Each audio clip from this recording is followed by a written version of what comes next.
Buenas noches con todos y todas. A nombre de la Universidad Antonio Ruiz de Montoya les damos la bienvenida. Esta noche presentamos la mesa El Derecho a la Educación como parte de la quinta semana de investigación 2022.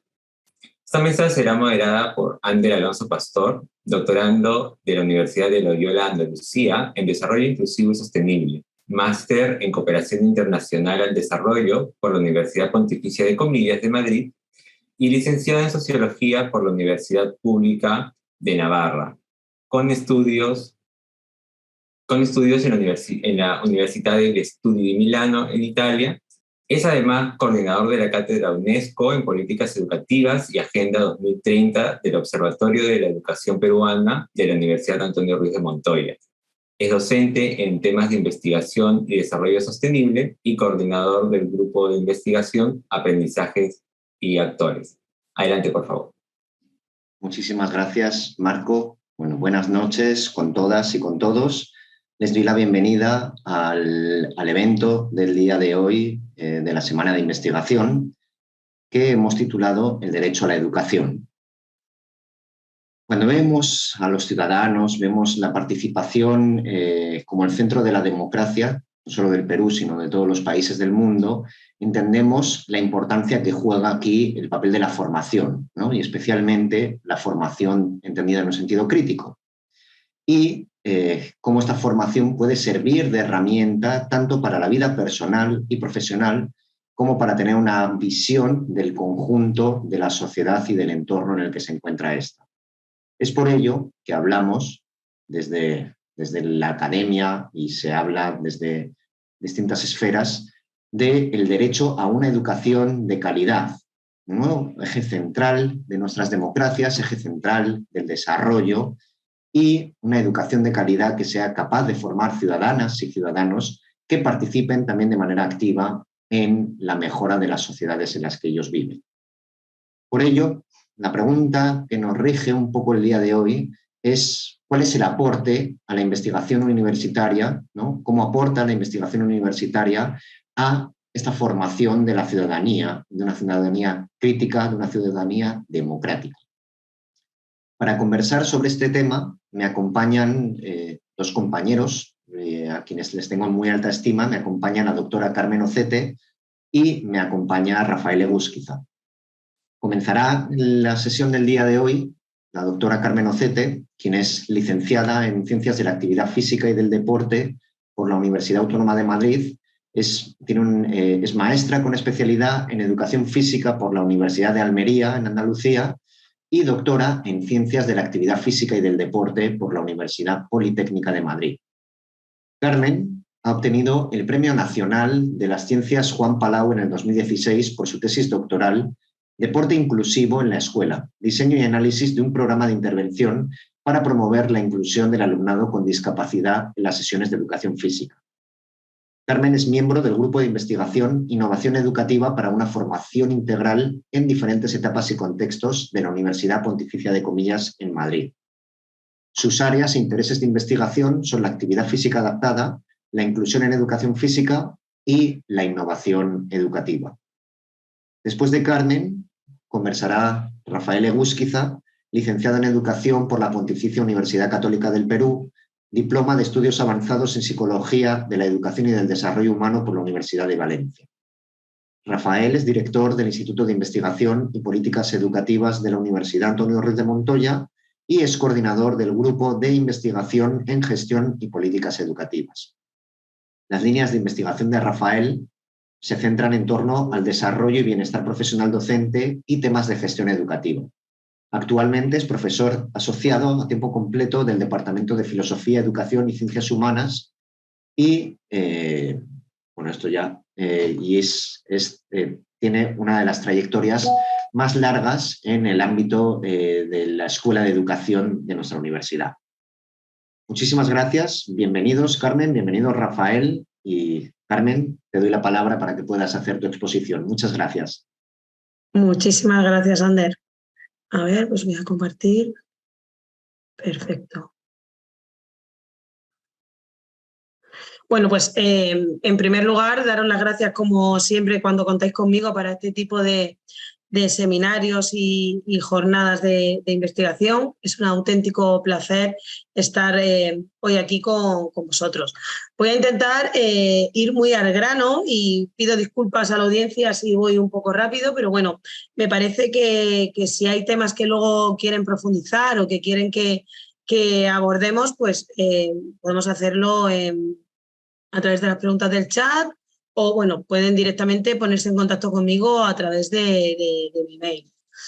¿Qué os cuento sobre la investigación aplicada en educación? Bueno, pues yo que vengo del área de ciencias del deporte y de educación, las tenemos estrechamente vinculadas y luego vamos a ver cómo hemos ido relacionando esto y cómo han ido bebiendo una y otra de las dos partes, han ido bebiendo mutuamente.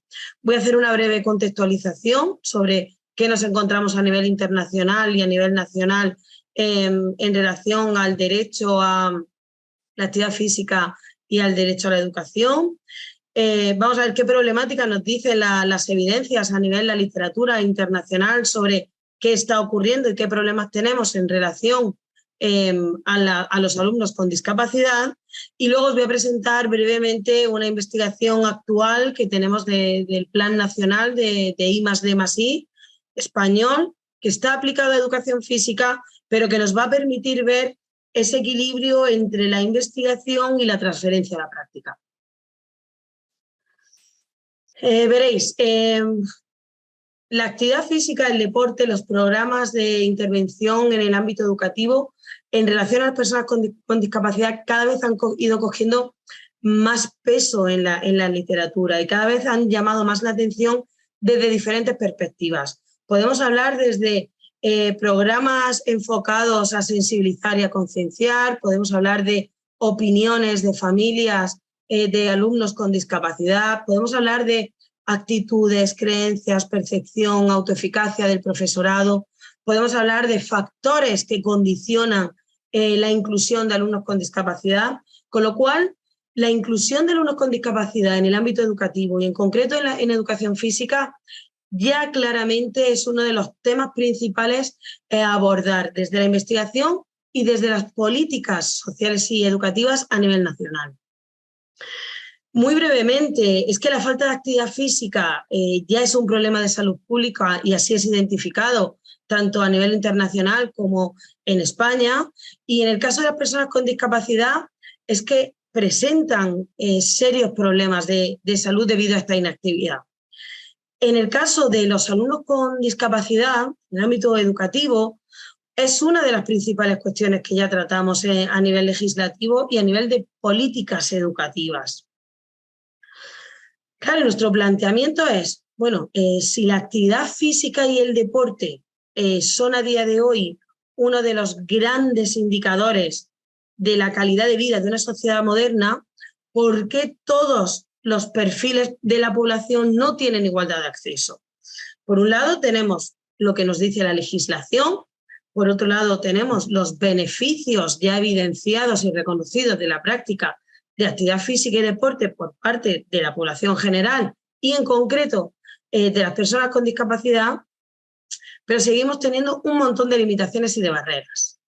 Brevemente os hago un destacado de la legislación internacional y bueno, pues me voy a apoyar en la Convención sobre los Derechos de las Personas con Discapacidad, sobre que habla del derecho a garantizar la igualdad de acceso de las personas con discapacidad a participar en diferentes perspectivas. Y entonces hablamos del ocio y la recreación, del alto rendimiento, de los juegos y además nos habla de que este acceso es indispensable para que la persona se desarrolle de una manera integral, no solo desde una perspectiva física, sino también a nivel intelectual, moral y un 360 grados del individuo.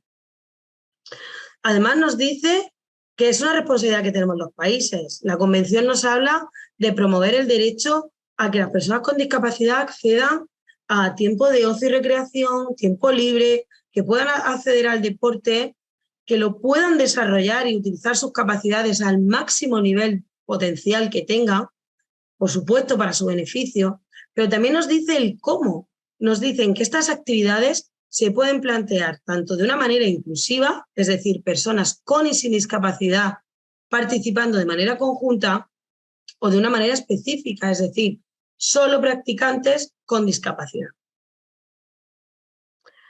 A nivel legislativo, no voy a profundizar en la ley española del deporte, pero sí que me gustaría destacar que esta ley, que ya es una ley que está actualmente en modificación, ya en el año 90, cuando sale esta ley, se aprueba esta ley, habla de que el deporte es un elemento fundamental para el sistema educativo y destaco palabras como mantenimiento de salud, corrector de desequilibrios sociales, desarrollo de la igualdad entre los ciudadanos y esa generación de hábitos que van a facilitar la inserción social de cualquier perfil de persona.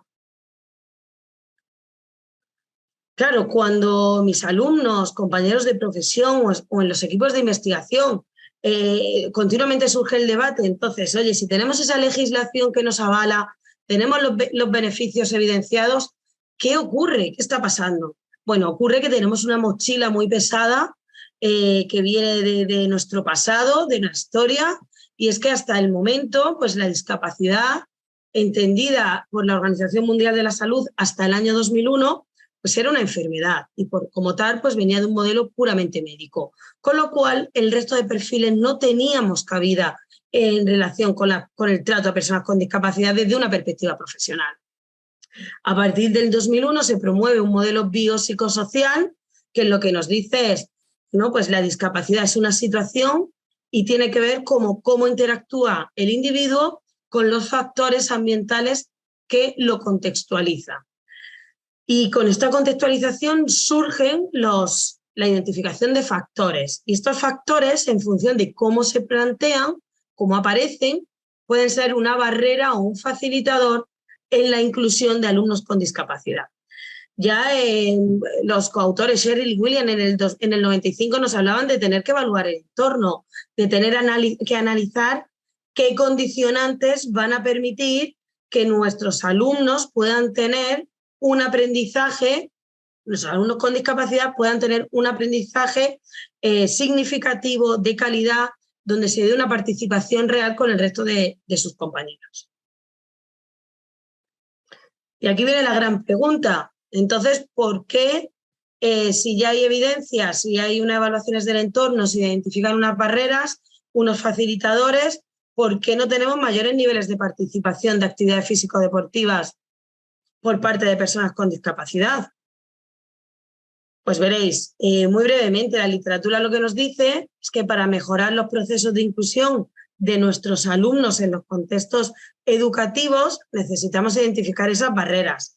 Y esas barreras generalmente vienen vinculadas, entre otros, con factores sociales y emocionales, como es pues durante mucho tiempo han estado vinculados a programas de tratamiento y no han participado con el resto de sus compañeros, por ejemplo, en áreas como educación física. Tenemos barreras y dificultades en la accesibilidad, no solo física, sino también cognitiva y de la información, padres sobreprotectores, falta de programas. Claro, cuando profundizamos además en estos aspectos, vemos que hay un determinante común, que son las actitudes de los agentes implicados. Y con ello hablamos de profesorado, alumnos con discapacidad, pero también de los compañeros sin discapacidad, el equipo directivo, las familias de los propios alumnos con discapacidad o las familias de los alumnos que no tienen discapacidad. Estos condicionantes, os comento, puntualizo. En un centro educativo, los principales condicionantes son esos profesores que no han recibido formación, y Ander lo explicaba muy bien, lo contextualizaba muy bien al inicio, la educación como de calidad vinculada a la formación, ¿no? Esos profesores que no tienen formación y no saben cómo tratar a alumnos con discapacidad, por tanto, tienen una actitud de rechazo hacia esa inclusión.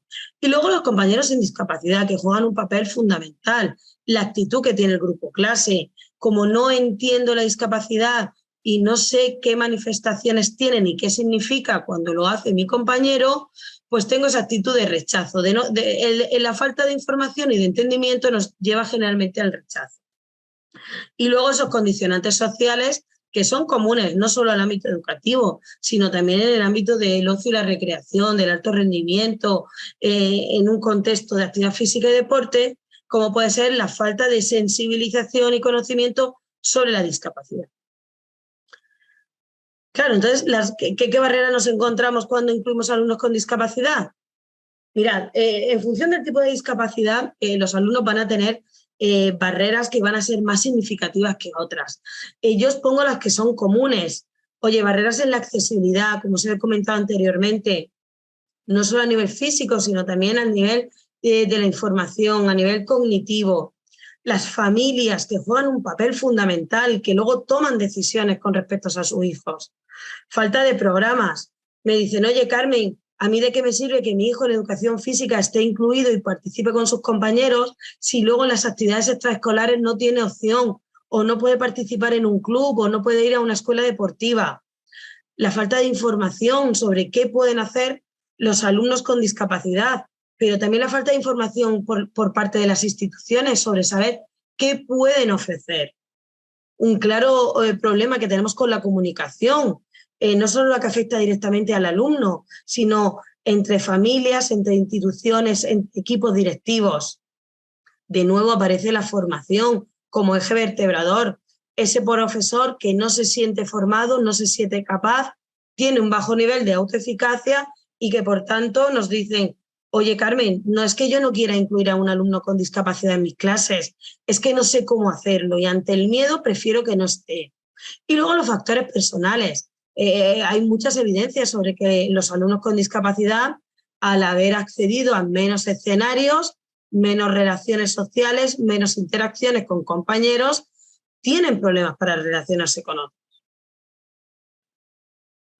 Por tanto, cuando nosotros planteamos la investigación aplicada a educación física, y ahora os voy a contar el proyecto, pinceladas, nosotros nos fundamentamos en la experiencia previa que tenemos, no solo como docentes, sino también como investigadores y, por supuesto, como profesionales del ámbito de las ciencias del deporte y de la educación. Detectábamos un claro desconocimiento por parte de las personas con discapacidad intelectual, que es el proyecto que abordamos solo discapacidad intelectual, por parte de las instituciones, del ámbito educativo, pero también del ámbito deportivo, una clara falta de recursos humanos, de recursos tecnológicos, de recursos económicos, de apoyos en los centros educativos. Y esto nos viene derivado de que en España se dan cambios legislativos a nivel educativo, pero que luego no tienen una transferencia real, no hay un cambio real en las aulas, no hay un cambio real en la comunidad educativa. Con lo cual, tienen que convivir una legislación que pretende facilitar la inclusión de alumnos con discapacidad con una estructura que no se modifica en los últimos 30 años. Y sabiendo eso, bueno, pues os presento una convocatoria competente a nivel nacional en España, los proyectos de investigación, de desarrollo e innovación. Esta es de la convocatoria 2020. Y bueno, pues las dos IPs, las dos investigadoras principales, es mi compañera y socia Evelia Franco y yo, pues decidimos que queríamos unir dos líneas diferentes. La mía que tenía que ver con inclusión de personas con discapacidad intelectual en el ámbito educativo y el ocio y la recreación, y su línea que tenía que ver con calidad de vida y procesos motivacionales. Y todo esto en un contexto de actividad física y deporte. Mirad, nuestro objetivo general, nosotros teníamos muy claro que queríamos hacer un proyecto que claramente era una convocatoria de investigación y que tiene un carácter investigador, pero que como profesoras y como docentes teníamos que tener una aplicación práctica muy real y tenía que revertir esta investigación tanto en el profesorado como en los entrenadores, como en las propias personas con discapacidad intelectual, como en el movimiento asociativo de la discapacidad, tanto específico de discapacidad como de deporte vinculado a discapacidad. Por tanto, nuestro objetivo era contribuir a la incorporación de las personas con discapacidad intelectual a contextos de actividad físico-deportiva, aumentando conocimiento, comprobando cuál es la mejora que se da en los procesos motivacionales y qué ocurren con las intervenciones que vamos a llevar a cabo. Estos son los 5 objetivos específicos que nosotros nos planteamos y ahora que vamos a ver un poco más en profundidad y en detalle, y que hemos conseguido que hubiera un equilibrio entre, oye, analizar qué está ocurriendo a nivel nacional en cuanto a la práctica de actividad física de personas con discapacidad intelectual, qué oferta hay. ¿Podemos llevar a cabo un programa que nos ayude a fomentar la práctica de niñas y mujeres con discapacidad intelectual en el ámbito educativo? ¿Y qué ocurre? Procesos motivacionales, es decir, ¿qué lleva a las personas con discapacidad intelectual a elegir una actividad u otra? Estos procesos, ¿cómo se dan en un profesor de educación física? Estos procesos, ¿cómo se dan en un entrenador? Y luego un programa de formación destinado a mejorar la calidad de las experiencias de la práctica de personas con discapacidad intelectual. Mirad, en el primer caso, a nivel nacional no tenemos datos en España que nos evidencien qué práctica de actividad física hay en las personas con discapacidad intelectual. No lo sabemos. No sabemos cuáles son los factores condicionantes. No hay datos sobre el bienestar y la calidad de vida que perciben las personas con discapacidad intelectual. Y no tenemos patrones motivacionales, no sabemos qué les lleva a practicar o no. El que no practica, ¿por qué? ¿Qué ocurre? Y el que practica, ¿qué le mueve? ¿Esa motivación intrínseca es una motivación extrínseca? Segundo objetivo tiene que ver con que no sabemos a nivel nacional qué oferta deportiva hay para personas con discapacidad intelectual. Seguimos fundamentando el conocimiento en un boca a boca. Alguien te llama, alguien te pregunta y tú le derivas a alguien que crees que puede ser, que ayude. Madrid, por centrarlo, Madrid es una ciudad muy grande, estamos 7 millones de habitantes. No sabemos dónde puede practicar una persona con discapacidad intelectual natación, rugby. ¿Te suenan? Vamos pasando contactos. No hay un mapeo sobre qué está ocurriendo a nivel nacional, qué carencias puede haber, qué se da más. Una oferta específica, hay más práctica inclusiva, de qué tipo de modalidades. Vale toda la discapacidad intelectual, están especializados. Nuestra idea es tener ese mapeo. Queremos hacer un programa de intervención en educación física que sea liderado por mujeres con y sin discapacidad intelectual, que lleven a implementarlo en los centros de día, en los centros educativos, en las entidades vinculadas a la discapacidad intelectual, para fomentar, para animar a las chicas y a las mujeres a esa práctica deportiva. Y queremos evaluar ese impacto. Analizar procesos motivacionales en contextos de actividad físico-deportiva. Y esto nos lleva al ámbito del área de educación física, pero también al del ocio y la recreación. Y queremos saber, cuando formamos a los profesores y formamos a los entrenadores, ¿qué ocurre? ¿Hay estilos de enseñanza, estilos personales que favorecen la inclusión o no? Estas son líneas que ya a nivel internacional están muy avanzadas, pero sin embargo, en relación al ámbito de la discapacidad, no tenemos absolutamente nada. Ya hay muchos modelos teóricos que estamos empezando a aplicar porque anteriormente no se han utilizado. Por último, la eficacia de programas de formación destinados a mejorar la calidad de las experiencias. Y por un lado tenemos formaciones puras y duras a entrenadores y profesores de educación física, pero por otro lado tenemos una línea muy innovadora, muy vanguardista, que es formar a personas con discapacidad intelectual como apoyos a los entrenadores deportivos para que puedan vincularse al empleo desde el ámbito del deporte. Llevarlo a cabo, saber qué ocurre, evaluar, comparar y sacar conclusiones. Muy brevemente, para ir finalizando, el equilibrio de la investigación para nosotros viene desde el impacto social en relación con el impacto científico-técnico. Es decir, cuando nosotros diseñamos los proyectos de investigación, lo primero que pienso es, a mí como profesora, como docente, qué me gustaría que surgiese, que se generase en este tipo de investigaciones.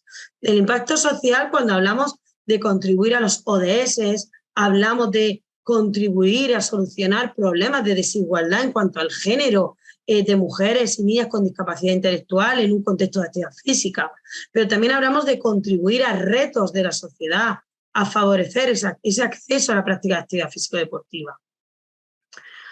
Por último, el impacto científico-técnico. Esto es pues el eje vertebrador de todo investigador, pero el investigador, cuando estamos luego en la práctica, lo que buscamos es que tenga una transferencia. Por supuesto, a nivel científico, queremos publicaciones de alto impacto, cuanto más Q, pues mejor, ¿no? Que sea en JCR, en Q1, que tenga un índice de impacto cuanto más alto mejor, pero no podemos perder de vista que nosotros planteamos estas investigaciones para mejorar los procesos de enseñanza y aprendizaje de nuestro alumnado, para darle recursos a nuestro profesorado. En este caso, en el proyecto, además de identificar barreras y facilitadores de la práctica, que luego nos permite poder contárselo a las instituciones, a las universidades, a las escuelas, a los clubes deportivos, también nos permite generar recursos didácticos y recursos tecnológicos. Oye, nosotros queremos una plataforma web donde todos los recursos que generemos sean accesibles para las personas con discapacidad intelectual y para los profesionales. Pero es que además queremos que las instituciones a nivel ministerial, como es un Consejo Superior de Deportes o un Ministerio de Educación, pueda contar con esos datos que hemos obtenido, ese mapeo a nivel nacional de práctica de actividad física, para que sea un recurso más para el usuario. Además, hablamos de puntos de encuentro, de seminarios, de congresos, de intercambio de experiencias, por supuesto. Hablamos de recursos para el profe. Oye, te tengo que contar que si tu estilo de enseñanza es el de apoyo a la autonomía, esto te va a ayudar haciendo esto, haciendo esto, haciendo esto, para incluir a tu alumno con discapacidad. Y eso previamente nos viene dado con la evidencia científica. Pero tiene que tener una transferencia real. Tengo que contar al profe, tengo que poder divulgar con un lenguaje sencillo y transferible a la práctica qué nos dicen las evidencias y eso cómo se transfiere a la práctica. Muchísimas gracias por vuestra atención. Sé que os he contado y os he dado mucha información.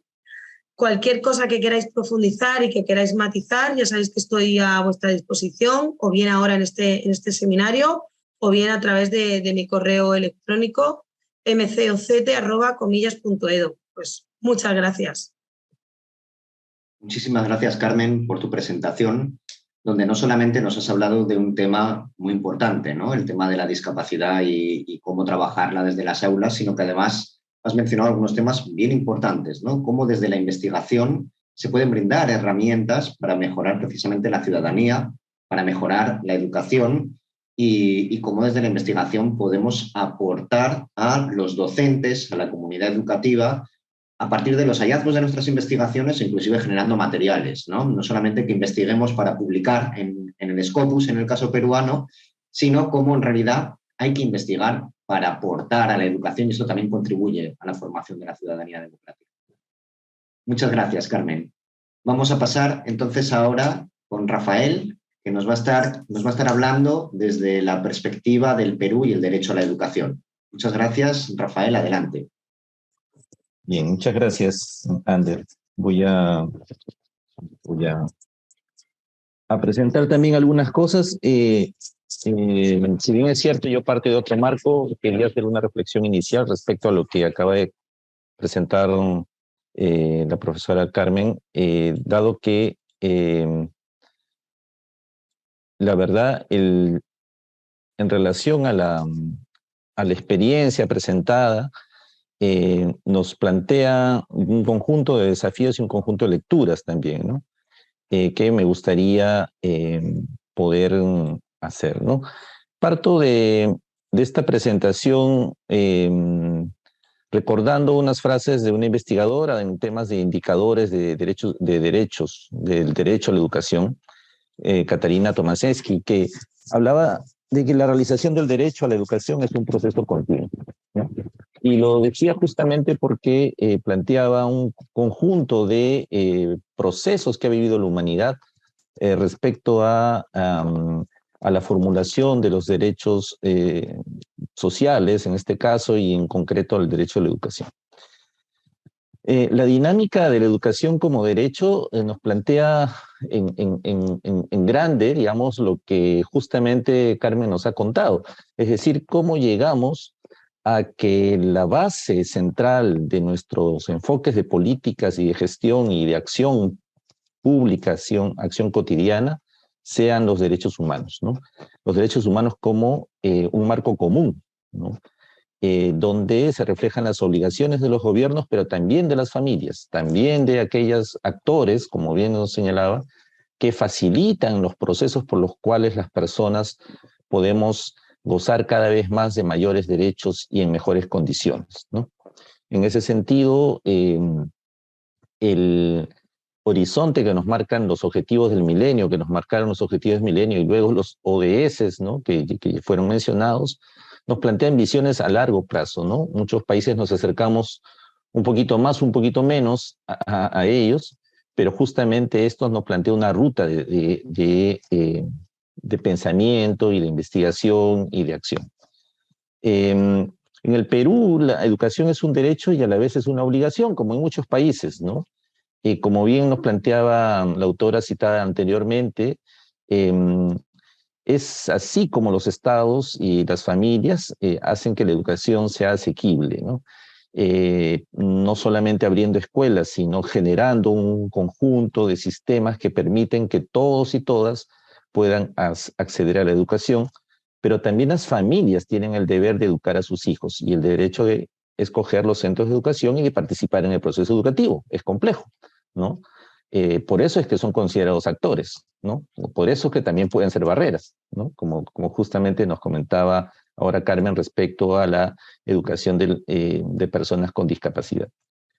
Y en el Perú, en ese sentido, estos artículos de la Constitución nos ayudan a entender, digamos, por dónde va el horizonte de afirmación de la educación. Es más, en el artículo 17 se plantea que en las instituciones del Estado la educación es gratuita, ¿no? Y, punto seguido, en las universidades públicas el Estado garantiza el derecho a educarse gratuitamente a los alumnos que mantengan un rendimiento satisfactorio y no cuenten con recursos económicos, etc., ¿no? Este elemento que menciono anteriormente, recientemente, señala una cuestión que es bien importante. ¿Cómo hacer que la educación sea un derecho y que todos y todas puedan acceder a él si es que el Estado no facilita que esto sea así?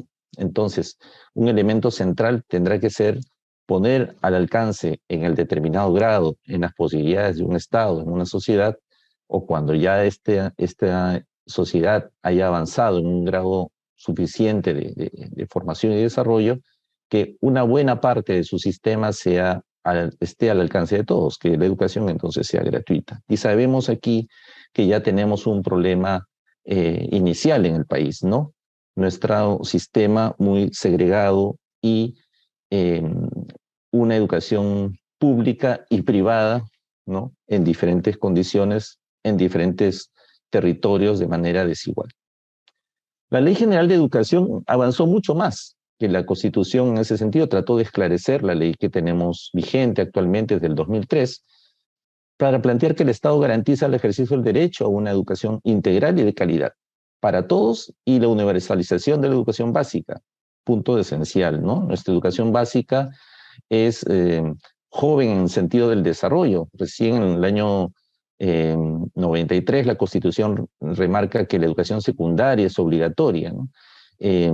Antes había sido solo la primaria, entonces con ello viene un crecimiento de la oferta en ese sentido y el Estado va asumiendo progresivamente la labor de desarrollar el sistema educativo, pero sabemos bien que a finales de los años 90 digamos, hubo todo un estímulo al crecimiento de la educación privada, ¿no? Bastante grande, que hoy configura en ese sentido panorama totalmente retador para, el servicio educativo en el país, ¿no?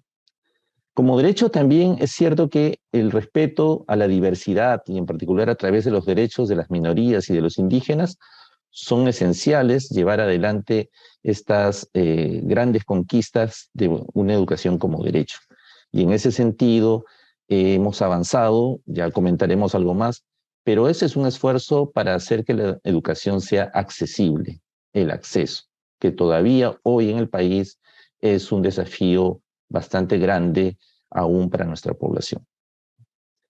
En realidad, estos elementos que menciono parten un poco de la idea de que en estos años, desde la década pasada y antepasada, desde los últimos 20 años al menos, se han gestado un conjunto de proyectos, de medidas que han tratado de plantear los grandes propósitos, ¿no? Y políticas que puedan hacer que la población no solamente acceda a los servicios educativos, sino también pueda aceptarlos, es decir, se puedan ir respondiendo a las necesidades de las personas, ¿no? Entonces, el derecho a la educación no solamente tiene que ver justamente con el acceso a estos servicios, sino a cómo las personas pueden acceder y aceptar ese proceso, es decir, no solamente adaptarse a lo que se les da, sino que ese servicio, esa educación que se propone pueda ayudar a que esa persona oriente su vida, decida, procese su desarrollo, y en esa línea está justamente estas preocupaciones en investigación respecto a, por ejemplo, las barreras que impiden que las personas con discapacidad o las personas con otro tipo de situaciones no accedan a procesos mucho más enriquecedores en su desarrollo educativo, ¿no? Yo aún todavía no hablo del tema de calidad, ¿no? Pero justamente estos principios nos llevan a esto que mencionaba Ander hace un momento, ¿no? Para ejercer el derecho a la educación implica también hacer que ésta se mejore, ¿no? Es decir, hacer que estas políticas sectoriales, estos modelos de atención que se han ido desplegando en la educación básica, sobre todo en el país, se puedan ir ampliando, ¿no? Hemos tenido una experiencia muy importante de desarrollo de diferentes modelos de educación que atienden diferentes situaciones, ¿no? El mundo rural, los problemas de la educación básica alternativa, aquellos sectores que no son atendidos y que no pueden acceder a una educación básica regular, y entre ellas está la educación especial, ¿no? Ha logrado que se desplieguen medidas que permiten el acceso y la aceptabilidad, es decir, mejorar la calidad de la atención de amplios sectores de la sociedad a la educación. Y ese es un proceso que se ha logrado hacer en estos años, no con poca dificultad. Se han logrado debatir y aprobar leyes que ayudan a mejorar la educación, como la Ley de Carrera Pública Magisterial, la Ley Universitaria y otras que tienen que ver no solamente con la educación básica, pero no estamos pensando en este momento en el goce del derecho a la educación solamente como un servicio dirigido a sectores con determinadas edades, sino que el conjunto de este sistema tiene que ver con la mejora de la educación en general. Si no tenemos buenos profesionales, buenos maestros, pues entonces el sistema mismo no se desarrolla, ¿no? Y para eso justamente es necesario otras medidas que puedan reconfigurar este sistema. Y en ese sentido es importante entender que estos procesos que se han dado desde en todas estas décadas, ¿no? Ha suscitado marchas, contramarchas, resistencias, y de otro lado también una enorme lentitud en su implementación, ¿no? Una vez que salían las leyes, salvo honrosas excepciones, estos procesos han sido muy difíciles de implementar, y hoy por hoy todavía tenemos mucho de esto en la mesa, ¿no? Aquí quisiera un poco comentar que está en torno a cómo vemos y sentimos el derecho a la educación en el país. se ha planteado en estos años también la necesidad de combatir las brechas, es decir, aquellos espacios creados de desigualdad, de inequidad, que se han ido dando respecto a los servicios, ¿no? Al ser un sistema bastante segregado, con problemas muy serios de calidad y de acceso, ¿no? Aún a diferentes sectores, esto ha significado que el foco, digamos, de atención de muchas de las políticas públicas y de muchas de las acciones del sistema han estado centrados en tratar de combatir ciertas brechas, ¿no? Por ejemplo, tenemos una que tiene que ver justamente con, aquí en el Perú como urgencia, con los niños, ¿no? Cuando se da la ley de educación en el año 2003, se generan dos programas específicos, ¿no? El PEVANA y el PEBAJA, es decir, programas de atención a los niños y adolescentes y a los jóvenes y adultos que no lograban entrar en el sistema de educación básica regular. Casi rápidamente, en pocas semanas, estos dos programas fueron, digamos, suspendidos, ¿no? Y absorbidos en cierta forma por la educación básica alternativa, ¿no? Pero lo que no se absorbió fue de los niños, aquellos que no acceden al sistema o han estado momentáneamente y salen de él, ¿no? Se calcula que luego de la pandemia el número de niños ha crecido mucho en muchas regiones, ¿no? Y ellos no acceden a la educación, no están asumidos en educación básica alternativa tampoco. Igual le ocurre con la educación inclusiva, ¿no? Hay que decir que acá en el Perú, la ley de educación inclusiva, donde las escuelas debían de incluir a los niños y a las niñas con diferencias, con discapacidades o habilidades diferentes, data de antes de la ley actual, es decir, de los años 90. Sin embargo, esta ley se ha desarrollado poco a poco. El sistema de educación básica especial dedicado a los niños con discapacidades ha crecido poco, ¿no? Así hace que hoy este servicio sea insuficiente para la creciente demanda, ¿no? Y eso abre entonces a la atención privada, a la no atención, ¿no? A la tardía atención a aquellos y aquellas que tienen discapacidades, tienen dificultades, y mayor aún el problema que embarga todo el sistema es el poco diagnóstico de una serie de dificultades, de condiciones que se hacen a los niños o se hacen de manera tardía, ¿no? Entonces, eso justamente presiona sobre lo que mencionaba Carmen, cuando los profesores plantean este problema de no saber cómo manejar estas situaciones, de no tener experiencia de adaptaciones curriculares, de no poder atender la evaluación diferenciada o cómo atender directamente estos casos que se presentan o que ellos mismos no saben percibir del todo. Entonces vienen los problemas mayores y la educación se convierte en una educación que no es ofrecida en su real dimensión y más bien puede generar diferencias, reforzar la no integración de las personas, ¿no? La educación rural y la educación intercultural bilingüe, que con mucho esfuerzo se impulsó en estos años, mostró un desarrollo muy importante, incluso pensando en la formación inicial docente, justamente porque se entendía claramente que ese es un tema central y en educación inclusiva, por ejemplo, tenemos poco desarrollo de la formación inicial docente en ese punto. En el campo de la formación inicial docente para educación intercultural bilingüe se avanzó bastante. Y hoy esta implementación de estas políticas han sido cada vez más limitadas, cada vez cuentan con menos presupuesto y cada vez entonces estos aspectos centrales de la política pueden estar en suspenso, ¿no? O pueden ser no dadas como importantes en los contextos de aplicación de ella, ¿no?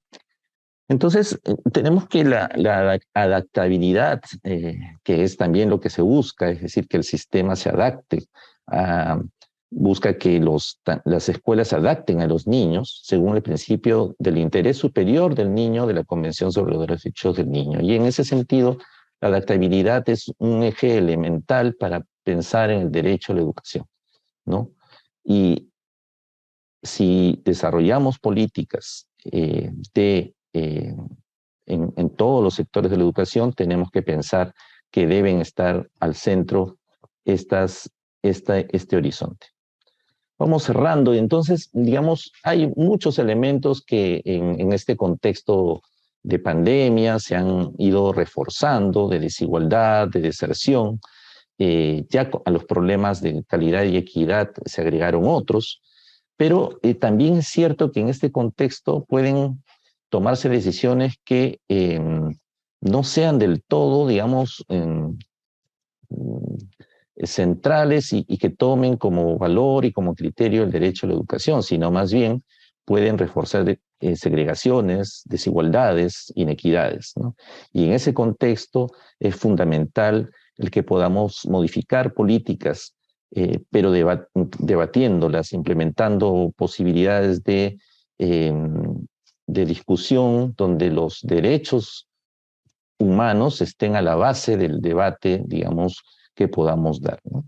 En ese sentido, los criterios de cambio, si la educación se ajusta a los derechos humanos y evaluar qué debería hacerse para asegurarlo, son centrales, ¿no? Posiblemente debemos identificar que debemos mejorar y discernir los caminos que pongan por delante el derecho a la educación, y esa es una tarea central. En segundo lugar, yo creo que con la Cumbre Mundial por la Educación que se ha dado hace pocos meses, hay un llamado a hacer un pacto social, ¿no? Si hay que cambiar la educación, esto pasa por tener un pacto social, por un gran consenso, una gran construcción de consenso que probablemente tome un tiempo, pero que debe hacerse pensando en el derecho a la educación. Y eso es central en nuestro país, ¿no? En ese sentido, elegir y establecer los motivos adecuados para cualquier cambio es central, ¿no? Y que estos cambios garanticen el derecho a la educación, porque todo cambio que se dé en el actual tiempo va a implicar inversión, cambio de organización, cambio del sistema, y esto es necesario que se ponga por delante la reflexión sobre el derecho a la educación. Para ir terminando, entonces, creo que reorientar aquellas políticas que contribuyen a la segregación que se están dando aún en el sistema educativo es fundamental, ¿no? O combatir situaciones de desigualdad que no contribuyen a la justicia y mayor derecho. Hay que repensar las prioridades, entonces, que podamos tener sobre sectores de nuestra población que no atendemos o que atendemos mal. Y que en ese sentido las políticas compensatorias que se dan también, porque acá en el Perú tenemos varias políticas compensatorias hacia el mundo de la educación, sobre todo en el acceso a la educación superior, ahora más visibles, pero hay otras, tienen que atender también las situaciones de las familias en sus contextos y en sus diferentes realidades. Y esto es fundamental pensando en un país que es centralista, pero que necesitamos pensarlo de manera que el enfoque territorial pueda estar por delante para poder pensar estas diferencias, estas desigualdades y estas posibilidades de restablecer la equidad en el país. Muchas gracias. Muchas gracias, Rafael, por tu presentación. Considero importante algunas de las cosas que ibas mencionando a lo largo de ella, ¿no? Has estado hablando, por ejemplo, de las problemáticas que hay con las brechas o las ideas que hay que hacer con la formación docente. Y ahora, con tu última diapositiva de cierre, esta importancia de fomentar el pacto social por la educación, ¿no? Creo que se le tendría que dar mucha más importancia en todos los ámbitos, en el ámbito ciudadano, en el ámbito educativo y en el ámbito político, ¿no? Especialmente. Y el hecho de que las políticas que se hagan hoy en día, más con las brechas que se han generado históricamente, que se han visto exacerbadas por la pandemia y que contribuyen a mayores desigualdades hoy en día, ¿no? Hemos visto aumentos de las brechas de pobreza y sabemos bien que la pobreza influye enormemente en las perspectivas y resultados académicos de nuestros estudiantes. Le voy a dar la palabra para hacer un comentario a Carmen, para que pueda dar alguna idea de lo que ha conversado con Rafael, y posteriormente con Rafael ya hacemos el cierre de la sesión.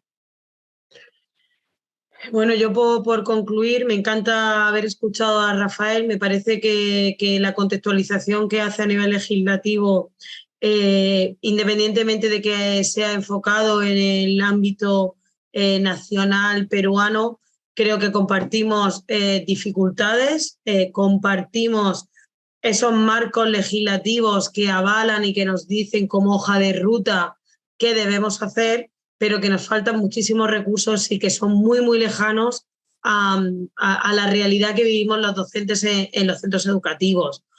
Como investigadora docente, que creo que es una combinación bastante efectiva, porque no dejo de tener los pies sobre la tierra y saber a lo que nos enfrentamos los docentes, animo a esos profesores que a lo mejor no se sientan identificados con la investigación como tal, pero que sí que entiendan la importancia de evaluar, de analizar, de identificar condicionantes como parte de mejora de la calidad de los procesos de enseñanza-aprendizaje.